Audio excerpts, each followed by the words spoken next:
সবে কদরে এক রাত ইবাদত করলে 1000 মাসের চাইতে বেশি নাকি? 1000 মাসের চাইতে, এখানে 1000 মানে 1000 না, হাজার হাজার মাস ইবাদতের চাইতে বেশি। বলি সুবহানাল্লাহ।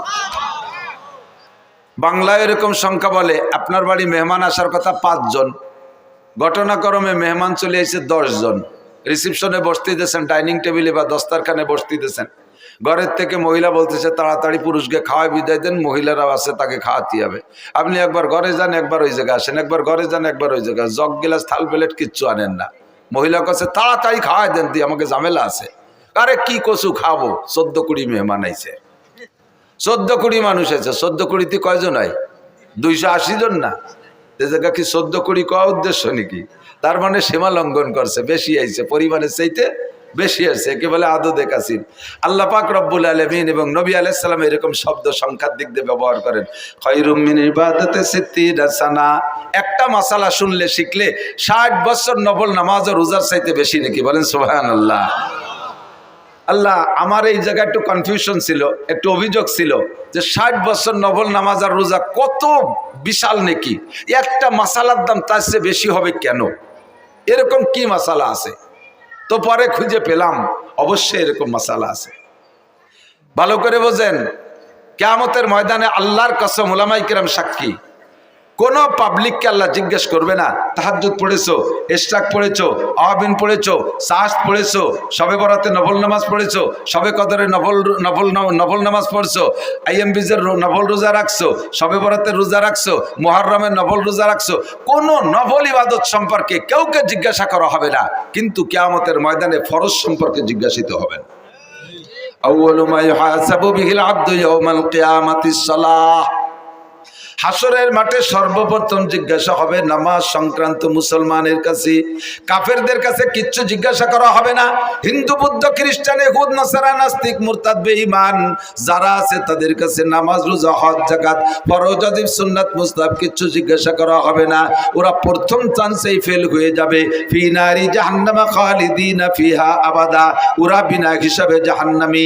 বাকি মুসলমান যারা থাকবে এদেরকে আল্লাহ পাক রব্বুল আলামিন 4টি প্রশ্নের জবাব না দিয়ে এক কদম বাড়তে দিবেন না। আনা উমরিহি ফিমা আফনা। 70-80 বছরের হায়াত কিভাবে কাটাইছো কইয়া যাও। কারাহা বা খলকিয়ারি জুমলা রাস বা খোদা তাসবির হিলা কায়রাওয়াস। ও মুরব্বী, তোমার দুনিয়ার কোনো কাজ পরিপাটিতে অভাব ছিল না। ভাঙ্গার বাজারে কাপড়ের ব্যবসা করছো, 80 বছরে বুড়ো। তোমার কাপড়ের শোকেস গুলো কি সুন্দর সাজানো ছিল, তোমার ঘরটা কত সাজানো ছিল। বৃদ্ধ বয়সও মার দিয়া ছাড়া কাপড় পরতে না, আয়রন করা ছাড়া, ইস্ত্রি করা ছাড়া কাপড় পরতে না, ময়লা কাপড় পরতে না, লুঙ্গি পর্যন্ত আয়রন করে পরতে। কাঁথা কাপড় ধোয়া মোছা পরিষ্কার ছিল, থালাবাটি পরিষ্কার ছিল, শোকেসের ভিতরে সব মালামালগুলো সুসজ্জিত ছিল। তোমার নামাজটা কেমন সজ্জিত, তোমার ফরজ ওয়াজিব সুন্নতের সাজ কেমন ছিল, কোরআনে কারীম কেমন তিলাওয়াত করতে পেরেছো। তুমি ইংলিশ পত্রিকাগুলো পড়তে, আরবি পত্রিকা পড়া শেখো নাই কেন? আরবি পত্রিকা কোরআনে কারীম, আরবি পত্রিকা হাদিসে নববী, এগুলো পড়া শেখো নাই কেন? এই সব বিষয় আপনাকে 70 বছরের জিন্দেগির হিসাব দেওয়া লাগবে কি লাগবে না? আজকে কি বার গেল? মঙ্গলবার। একটু একটু বোঝার জন্য বলছি আমার দিক। আজকে মঙ্গলবার গেল। গত মঙ্গলবার সকালবেলা কে কি খাইছেন সত্য কথা বললে আমার মনে হয় তাড়াতাড়ি কেউ কইতে পারবেন না। কথা কন। 1 সপ্তাহ আগে মঙ্গলবারের সকালে কি খাইছি তাই মনে নাই। 70 বছরের জিন্দেগিতে লম্বা একটা পথ অতিক্রম করে চলে আসছি। কোথায় ভিড় ছিল, কোথায় খাচ্ছিল, কোথায় গর্ত ছিল, কোথায় কার সাথে ধাক্কা খাইছি কিছু আমার মনে নাই। যৌবনের ভিতরে অনেক অন্যায় অপরাধ করেছি, অর্থনীতির মধ্যে অন্যায় করেছি, সমাজ রীতির মধ্যে অন্যায় করেছি, বিচার আচারের মধ্যে অন্যায় করেছি, পরিবার পরিজনকে পরিচালনার ক্ষেত্রে হাজারো অন্যায় করেছি। 70 বছরের হিসাব কেউ দিতে পারবো না। একটা হিসাবই 70 বছরের দিতে পারবো না।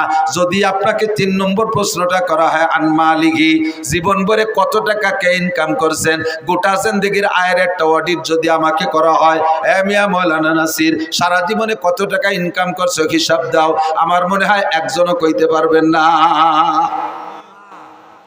কতক্ষণ? আন উমরিহি ফিমা আফলা, গোটা জিন্দেগির হিসাব দিয়ে দাও। 2 নম্বরে আন শাবাবিহি ফিমা আবলা, যৌবনকাল কিভাবে অতিবাহিত করেছো বলে যাও। এই গোটা জিন্দেগির মধ্যে ভেরি ভেরি ইম্পর্টেন্ট টাইম হলো যৌবনকাল।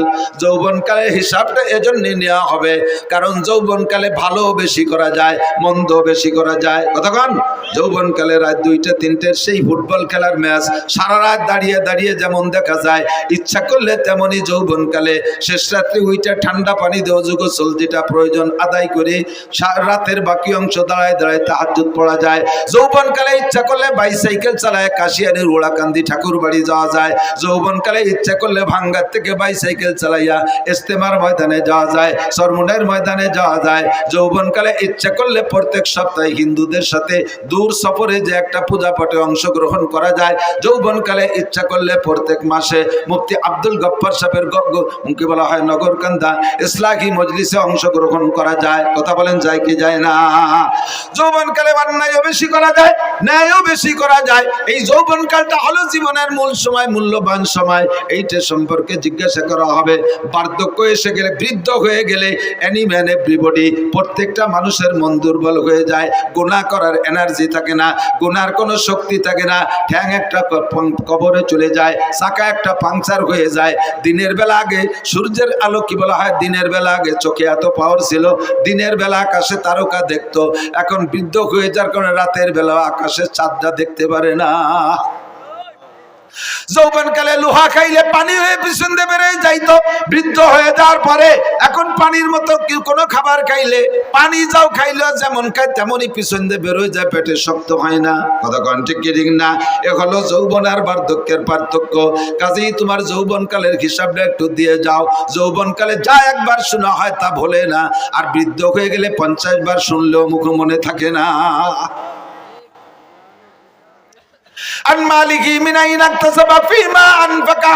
3 নম্বর প্রশ্নের জবাব না দিয়া একজন ফরদে বাশার সামনে বাড়তে পারবে না। 3 নম্বর হলো আন মালিকি মিন আইনা ইকতাসাবা ফিমা আনফাকা। এই কথাগুলো বহুবার শুনেছেন, বহুবার শুনেছেন। জবানের পার্থক্যের কারণে কখনো কখনো কোনো কথা অন্তরের মধ্যে জায়গা পায় বেশি। আমার কথা অন্তরে, আজকের এই কথাগুলো আমি বললে ভিতরে নাও ঢুকতে পারে। হুবহু এই কথাগুলো মুফতি আব্দুল গফফার সাহেব হুজুর, ইসমাতুল্লাহ কাসেম সাহেব হুজুর দামাত বরকাতুহু আলিয়া, উনরা বললে কথাটা আপনার ভিতরে গ্রহণযোগ্যতা বেশি পাইতে পারে। বড় মানুষের কথা বলছে, আবার আমাদের থেকে ছোটরা কথাগুলো শোনায় গেছে, আপনি গুরুত্ব দেন নাই। হয়তোবা আমার মুখের কথাটা আপনার মধ্যে হিট করতে পারে, এই জন্য পুনরাবৃত্তি করি। আল্লাহ বলেন ওয়াযাক্কির ফা ইন্না যিকরা তানফাউল মুমিনিন। একই কথা বারবার বলো, কালকের কথাটা অন্তরে ঢোকে নাই, আজকেরটা অন্তরে ঢুকে বসতে পারে। 3 নম্বর ইমিগ্রেশন কিয়ামতের ময়দানে 3 নম্বর প্রশ্ন, আন মালিহি, মাল সম্পর্কে জিজ্ঞাসিত হবেন। মাল সম্পর্কে জিজ্ঞাসিত হবেন, কে কোত্থেকে কত টাকা ইনকাম করছো, জবাব দিয়ে যাও। মাল সম্পর্কে 2টি জিজ্ঞাসা, ফিমা আনফাকা মিন আইনা ইকতাসাবা ওয়া ফিমা আনফাকা, মাল কোত্থেকে কামাই করছো বলে যাও, আর কোথায় খরচ করছো বলে যাও। উভয়টাই আমার কাছে বলতে হবে। ইনকাম ভালো কিন্তু খরচ ভালো না, এটাও অন্যায়। আবার ইনকাম খারাপ কিন্তু খরচ ভালো, এটাও আল্লাহর কাছে গ্রহণযোগ্যতা পাবে না। কথা বলেন ঠিক কি ঠিক না? জিজ্ঞেস করছে, এই আব্দুল মালিক তোমার ইনকামের অবস্থা কি, বলো। আয় ব্যয় উভয়টাই বলো। আল্লাহ ব্যয়ের কথা পরে কই, আয়টা শুনলি তুমি ব্যয় শুনতে চাবা না। আমার ইনকাম আজীব। বলো কিভাবে? শেষ রাত্রি উঠে তাহাজ্জুদের নামাজ পড়ছি, এরপরে 12 তাসবিহ পালন করছি, দোয়া করছি, মুনাজাত করছি, ফজরের আজান দেশে ঘরে সুন্নত পড়া সুন্নাত, সুন্নত ঘরে পড়া সুন্নাত, এবং সূরা কুলিয়া এবং কুলহু দিয়ে পড়া সুন্নাত। এভাবেই সারা জিন্দেগি আমল করছি। ফজরের নামাজ জামাতে পড়া 2.5 ঘন্টা দাওয়াতের মেহনত করছি মহল্লায়। কাজগুলো শুনেন কেমন সুন্দর আব্দুল মালিকের। এরপরে ইশাকের নামাজও পড়ছি, তারপরে বাসায় আইসা আধা পারা কোরআন শরীফ তেলাওয়াত করছি। এরপরে স্ত্রী যা রান্না করছে সুন্নতি তরিকায় বাল বাচ্চা নিয়ে এক দস্তারখানে এক প্লেটে বসে খানা খাইছি। খানা খেয়ে এরপরে রিক্সা ভ্যান খান নিয়ে বেরোইছি। রাস্তায় বেরোনোর পরে যাকে পাইছি, যেই বলছে প্রস্তাব দিয়েছে তাকে উঠেছি, কোনো ভাড়া টাড়া কন্ট্যাক্ট করি নাই। নেমে যাওয়ার পরে খুশি হয়ে যা দিয়েছে তারপর কনাত করেছি। যখনই জোহরের আজান দিয়েছে আর প্যাডেল মারি নাই, যাত্রীদের সাথে কন্ট্যাক্ট করতাম, বাইরে তোমার গন্তব্যে পৌঁছে দেব, তবে আজান হইলে কিন্তু নামাজ না পড়ে আর একটা কদম সামনে বাড়বো না। এমন করে আল্লাহ সারা জিন্দেগি নামাজের মধ্যে কোনো ত্রুটি করি নাই। আজান হইলে আর ভ্যান চালাই নাই। মাগরিবের নামাজ পড়া পাইলে অ্যাক্টিভ দিছি, না পাইলে বাসায় চলে আসছি। ঈশার নামাজ পড়ে সূরা ওয়াকিয়া পড়ছি, এরপরে সূরা মুলুক পড়া, এরপরে বাচ্চাদেরকে নিয়ে দস্তারখানে খানা খেয়া আল্লাহ ওযু সহকারে বিছানায় পিঠ দিয়েছি। বলো আল্লাহ আমার ইনকামের মধ্যে ত্রুটি কোন জায়গায়? আল্লাহকে golden plus thank you, welcome. তাল এদিকে সব তোমার জন্য দরজা খোলা, কিন্তু খরচ করছো কিভাবে এটা একটু সঠিক হয়ে চলে যাও। খরচের ব্যাপারে একটা সমস্যা আছে। ওই শনিবারে ব্যারাকের কিস্তিতে টাকাগুলো দিয়ে দিছি।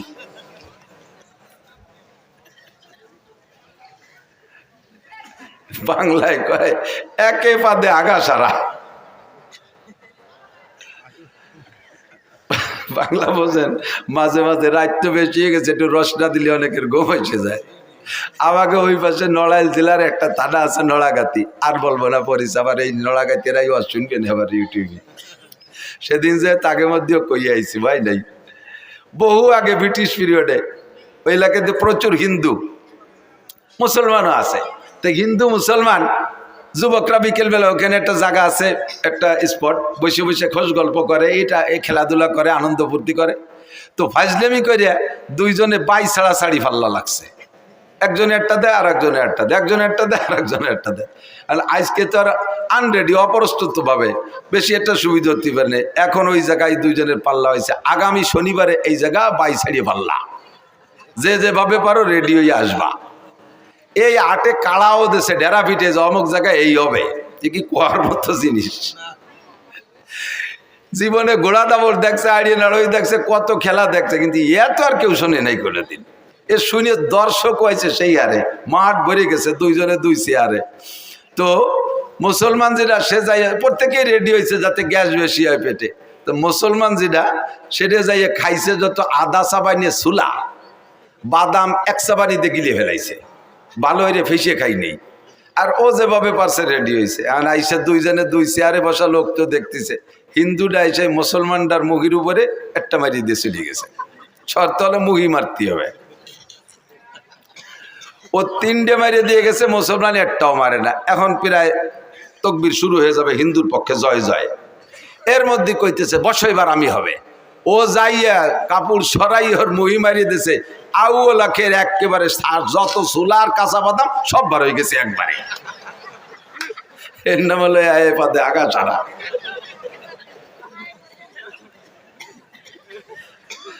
সারা জীবন বইয়া এত দরবেশে ইনকাম করছো, তাহাজ্জুদের টাকা কোনো তা ছাড়ো নাই, পায়ে গায়ের রক্ত পানি করে ইনকাম করছো। খরচ করছো কোন জায়গায় একটু কইয়ে যাও। কয় আল্লাহ গ্রামীণ ব্যাংকের কিস্তি দিছি, আশার কিস্তিতে সব। এই কথা কইস না, আশার কিস্তিতে দিছি, অমুক জায়গা সুদে দিনায় টাকাগুলো দিয়ে দিছি। আল্লাহ কয় নো টক বাটুস্কুত, কথা হবে না, পিঠে সালা বান্ধ, তেল মাখাও যাতে বাড়ি স্লিপ করে। তোমার আল্লাহ আমার ইনকাম সম্পর্কে তুমি ও জায়গা হাত দিও না, খরচটা কিভাবে আছে এটা একটু শুনে নাও। এই শুনলি তুমি আর অধিক জাতি চাবা না। কও তাই খরচই আগে কও। আল্লাহ প্রত্যেক বছর জাকাত পাই টু পাই আদায় করছি। প্রতিবেশী কত মানুষের যে ঘর বাড়ি বানায় দিছি তার ঠিক নেই। কত মানুষের মেয়ের বিয়েতে সম্পূর্ণ খরচ আমি দিয়ে দিছি। এরপরে কুরবানি দিছি হাটের সবচেয়ে বড় গরু। জাকাত তো দিয়েছি, বছরে প্রত্যেকবার এক একটা উমরা করছি, হজ করছি 5 বার। শুনিও আমার ইনকামের খরচের বিষয়। এরপরে কত মানুষে যে আমার টাকা দিয়ে তবলিগি পাঠাইছি ঠিক নাই। আর মাদ্রাসার মসজিদ আমার করে দেয়া, উত্তর বাসের বিল্ডিংও আমার করে দেয়া। লাস্টের শেষবার যখন হজে গেছি, আল্লাহ যাইয়ে দেখি যে কাবা ঘরের গিলাপ দেবে, সে জায়গাও শুনিয়া ও জায়গা 10 লাখ টাকা দিয়ে আসছি। তুমি কও আমারে কিভাবে ঠেকাবা? আল্লাহ কয় তুমি কি চাকরি করতে? কয় এই চাকরি করতাম। বেতন কত ছিল? 25,000। তা 25,000 টাকা বেতনে তুই এত তাতে টাকা বালি কোন জায়গা? তাই কয় এতটা করতে টাকা বালি কোথায়? কয় রাস্তায় দাঁড়াইতাম, ট্রাকের সাথে একটু মুসাফা টুসাফা করতাম, এইভাবে যে কোনো একটা সেল একটা ব্যবস্থা। তুমি ওদিকে হাত দিও না, দাও এই পাশ কত সুন্দর। আল্লাহ কয় পাছায় সালাবান, ধুলাই হবে শয়তান। তোর সুদিয়া টাকা, তোর ঘুষিয়া টাকা, তোর হারাম টাকা দিয়ে আমার কাবা ঘরে গিলাপ দিছিস। আমার দিন তোর মতো হারাম খোরের কাছে ঠিকানা। আমার দিন আমি চালাবো। ইউরিদুনা লিইউতফিউ নূরাল্লাহি বিআফওয়াহিহিম আল্লাহু মুতিম্মু নূরিহি ওয়ালাউ কারিহাল কাফিরুন। আল্লাহু আকবার। আমার ধর্মের বাতি নিবানোর জন্য কেউ চেষ্টা কম করে নাই। ইহুদ নাসারা হিন্দু বৌদ্ধ খ্রিস্টান সকলেই আমার ধর্মের বাতি নিবানোর চেষ্টা করেছে। চেরাগে রাখে জাতবার ফরুজাত কাছে কাস্তাব জানাদের শেষ বসুজাত। ধর্মের বাতি নিবানোর বহুজনের চেষ্টা করেছে, আমার ধর্মের বাতি আমি জ্বালাইছি। আমার ধর্মের বাতি জ্বালানো বাতি তেল আমি দেই। ওই বাতিরে নিবাইতে আসলে তার দাড়ি মুখ মাথা সব পুড়ে আগুনের সরকার হয়ে যায়। আমার ধর্মের বাতি কেউ নিবাইতে পারে নাই, পারবেও না। তোর ঘুষকা টাকা দিয়ে ধর্মের বাতি জ্বালাইতে বলছে কে? তোর সুদের টাকা দিয়ে আমার ধর্মের বাতি জ্বালাইতে বলছে কে? শয়তান, তোর ইনকামের টাকা আমি চাই নাই। মিন আইনাক তাসাবা ফিমা আনফাকা। ঢাকায় গেলে রিকশা চালাইতে চালাইতে কিছুদিন পর ঢাকার প্রাণ কেন্দ্রে 10 তলা দালান। টাকাটা কোত্থেকে পাইলে একটু আমার কাছে জবাব দিয়ে যাও। 4 নম্বর প্রশ্ন, মাদা আমিলা বিমা আলিমা। ও মুসলমান, এই 2 দিন ব্যাপী মাহফিলের থেকে উলামায়ে কেরামের কাছ থেকে কম কথা শোনো নাই।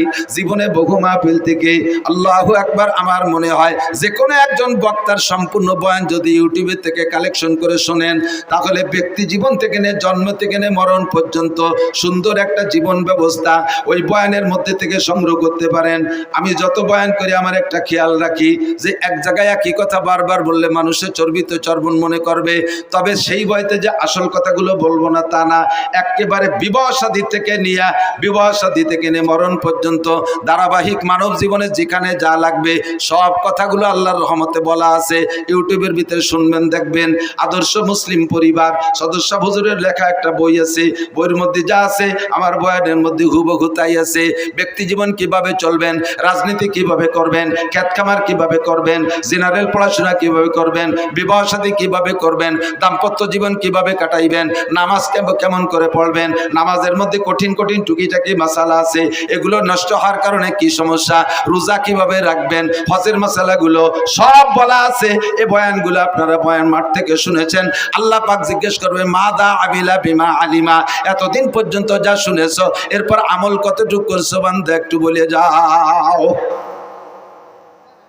জবাব দিতেই হবে, জবাব না দিয়ে সামনে বাড়া যাবে না। যা বলতে চাইছি, আমার আপনার জিন্দেগিতে যত ইবাদত বন্দেগি করি না কেন, আউয়ালু মা ইউহাসাবু বিহিল আবদু ইয়াউমাল কিয়ামাতিস সালাহ। হাসরের মাঠে সর্বপ্রথম জিজ্ঞাসা হবে নামাজ। একটু জোরে বলেন কি? সবাই বলছেন কি? নামাজ কি? নামাজ সম্পর্কে জিজ্ঞাসিত হব। বলেন, নামাজ সম্পর্কে জিজ্ঞাসিত। বলছেন তো সবাই বলছেন তো? আমালাইনিল্লাল বালাগ, শেষ, আমার দায়িত্ব খালাস। কিয়ামতের ময়দানে আপনাকে আল্লাহ জিজ্ঞেস করবে, নামাজ পড়িস নাই কেন?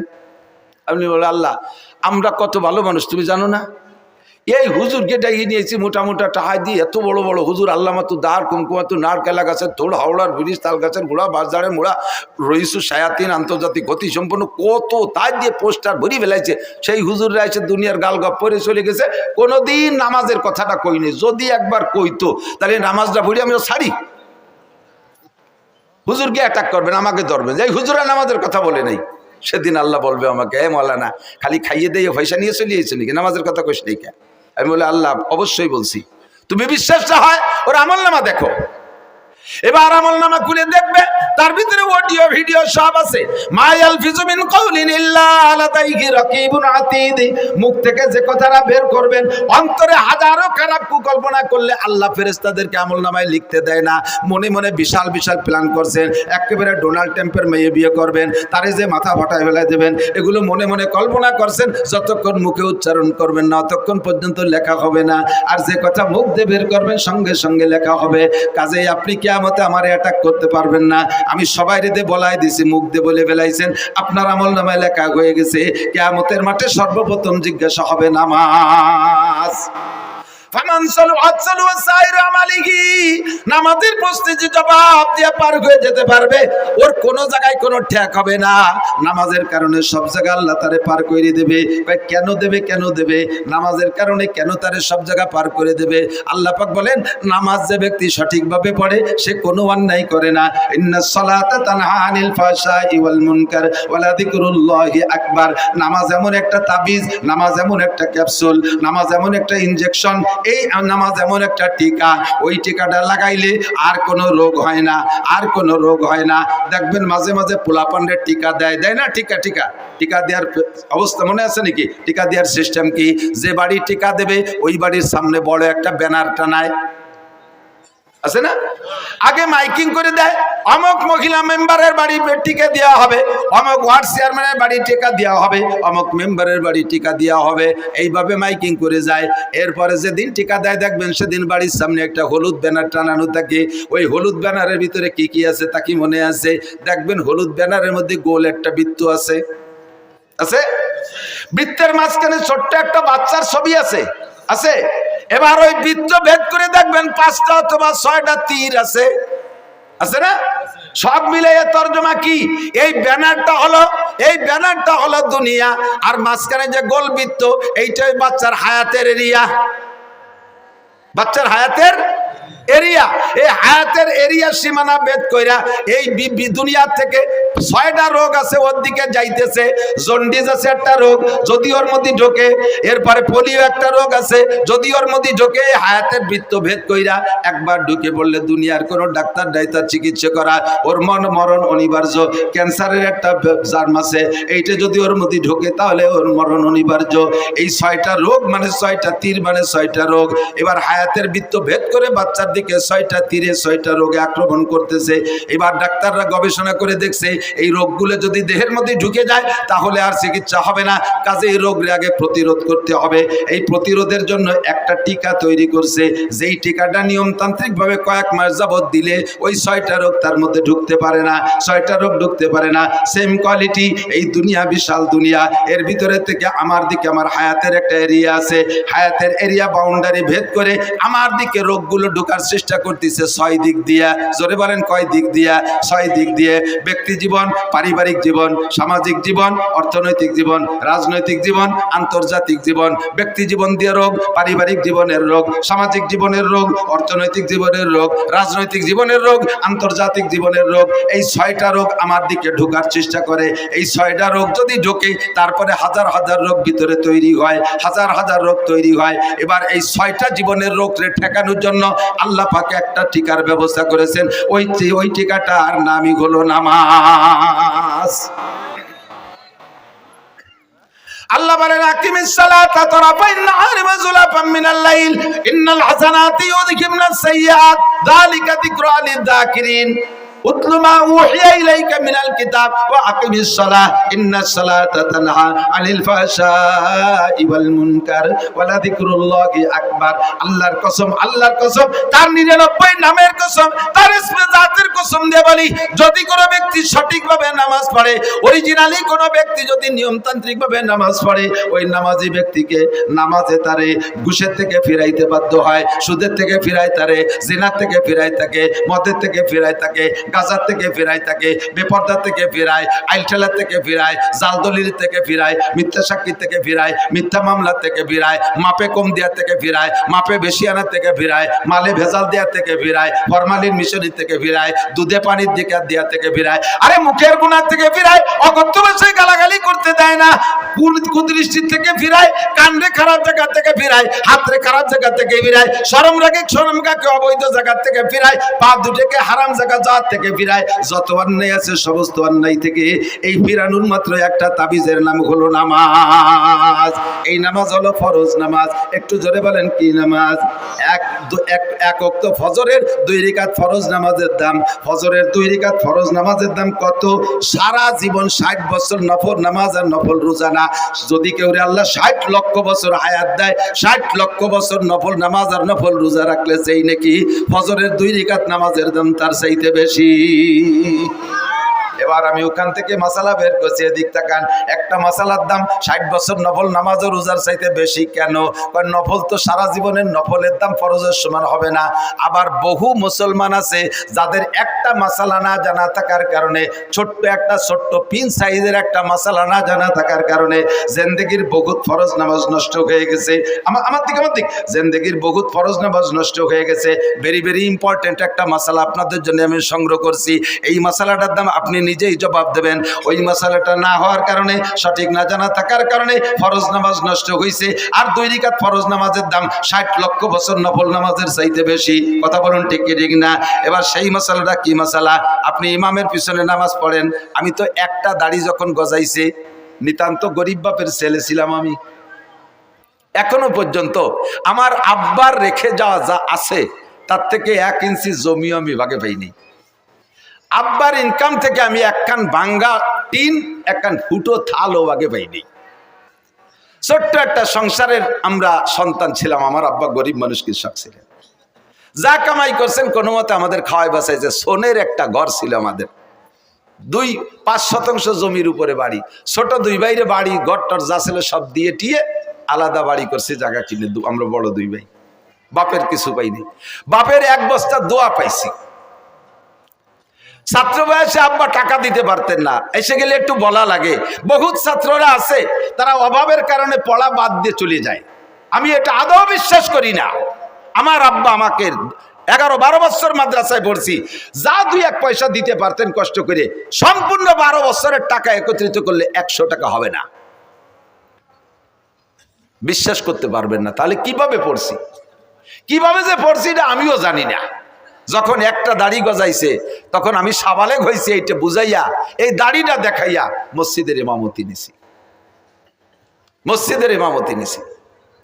সেই থেকে ইমামতি করতে করতে দাওরা হাদিস পর্যন্ত পাশ করছি, আলহামদুলিল্লাহ। তবে আমার ইমামতির কারণে কোনোদিন আমার পড়ার উপরে কোনো প্রভাব পড়ে নাই। মাদ্রাসা থেকে 4 কিলোমিটার দূরে লজিং থাকছি, বড় একটা মধুমতি নদী পার হয়ে ওপার। জিন্দেগিতে 1 ঘন্টার 1 মিনিটও আমি পিছিয়ে পড়ি নাই। ঝড় বৃষ্টি তুফান যাই হোক, আমার কোনো ক্লাস মাইন নেই, এবং জীবনেও কোনোদিন ক্লাসে সেকেন্ড হই নেই। তাহলে মনে হচ্ছেন থার্ড হইছি।